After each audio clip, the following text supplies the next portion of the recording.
Hello everyone, Assalamu alaikum.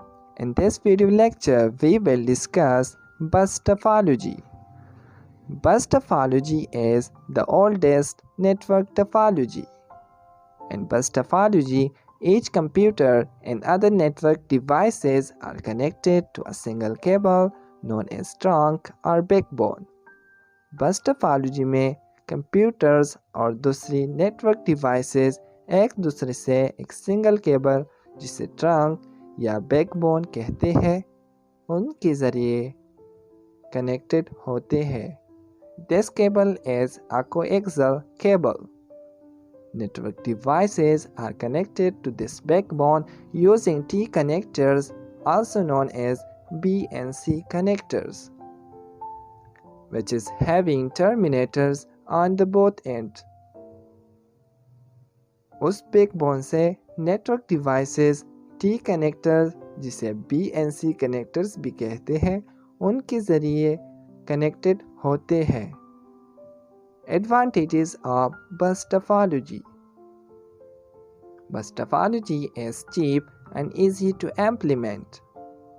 It requires less cables and doesn't need any specialized network equipment.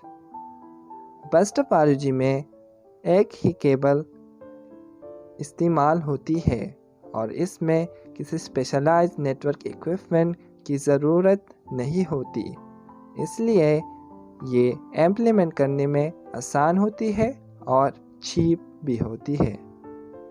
Disadvantages of bus topology. A break in the cable will prevent all the network devices from communicating with each other.